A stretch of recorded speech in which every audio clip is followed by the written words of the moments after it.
আসসালামু আলাইকুম।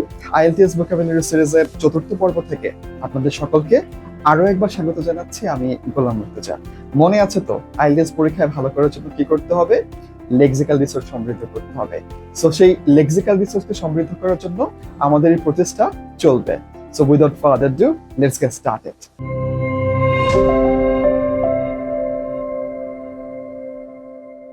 আচ্ছা, আমাদের প্রথম শব্দটি হচ্ছে ইনস্টিটিউট। এটি একটি ভার্ব যার অর্থ হচ্ছে to start a new system, to start an organization, অর্থাৎ একটি নতুন নিয়ম চালু করা, একটি নতুন প্রতিষ্ঠান চালু করা। এবার ইনস্টিটিউট দিয়ে একটি উদাহরণ দেখা যাক।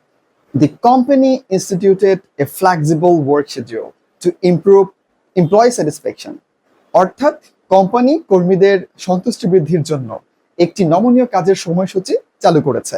আরো একটু ধরুন দেখা যাক।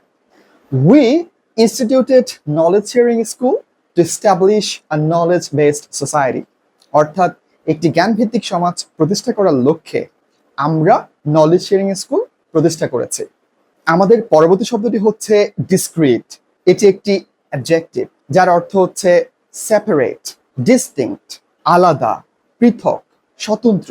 এবার ডিসক্রিট দিয়ে একটি উদাহরণ দেখা যাক। Our left arm and right arm are controlled by the two discrete areas of our brain, অর্থাৎ আমাদের ডান হাত এবং বাম হাত মস্তিষ্কের দুটি পৃথক অঞ্চল দ্বারা নিয়ন্ত্রিত হয়। এবার ডিসক্রিট দিয়ে আরো একটি উদাহরণ দেখা যাক। Hassan and Hussein are twins, but they have discrete behavioral traits. Hasan এবং হোসেন যমজ, তবে তাদের আলাদা বা স্বতন্ত্র আচরণগত বৈশিষ্ট্য রয়েছে। অর্থাৎ হাসান এবং হোসেন দেখতে একই রকম যেহেতু তারা যমজ, কিন্তু কে হাসান এবং কে হোসেন এটা আচরণ দেখে চিহ্নিত করা যায় যে কে হাসান এবং কে হোসেন। এর পরের শব্দটি হচ্ছে ফ্যাসিলিটেট। এটি একটি ভার্ব। এটার অর্থ হচ্ছে টু মেক সামথিং ইজিয়ার, অর্থাৎ সহজ করা। এবার ফ্যাসিলিটেট দিয়ে একটি উদাহরণ দেখা যাক।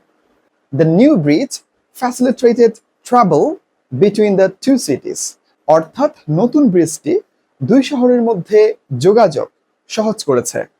আচ্ছা, একবার চিন্তা করে দেখেন তো, আমরা যারা কেরানীগঞ্জে বসবাস করি 2009 সালের আগে আমাদের মোহাম্মদপুর যেতে হলে নৌকায় চড়ে যেতে হতো, কিন্তু এই বসিলা ব্রিজ হওয়ার পর আমাদের যোগাযোগ কিন্তু আরো বেশি সহজ হয়ে যায়। সো এই ক্ষেত্রে কিন্তু আমরা বলতে পারি the Basila bridge facilitated travel between Keraniganj and Dhaka city, অর্থাৎ ঢাকা শহর এবং কেরানীগঞ্জের মধ্যে বসিলা ব্রিজ যোগাযোগ সহজ করে দিয়েছে। আচ্ছা, এবার ফ্যাসিলিটেট দিয়ে আরো একটু উদাহরণ দেখা যাক। The social media facilitated people from different countries to talk to each other, অর্থাৎ সামাজিক যোগাযোগ মাধ্যম বিভিন্ন দেশের মানুষকে একে অপরের সাথে কথা বলার সুযোগ করে দিয়েছে বা যোগাযোগ করাটা সহজ করে দিয়েছে। আচ্ছা, আমাদের পরবর্তী শব্দটি হচ্ছে জেনারেট। জেনারেট একটি ভার্ব যার অর্থ হচ্ছে টু প্রডিউস, উৎপাদন করা, তৈরি করা। এবার জেনারেট দিয়ে একটি উদাহরণ দেখা যাক। The solar panels generate clean energy, অর্থাৎ সোলার প্যানেল নবায়নযোগ্য বিদ্যুৎ উৎপাদন করে। এবার আরো একটি উদাহরণ দেখা যাক। The writers generate creative concepts for their story, অর্থাৎ লেখকগণ তাদের গল্পের জন্য নতুন নতুন আইডিয়া জেনারেট করে, তৈরি করে। আচ্ছা, আমাদের পরবর্তী শব্দটি হচ্ছে রিটেইন।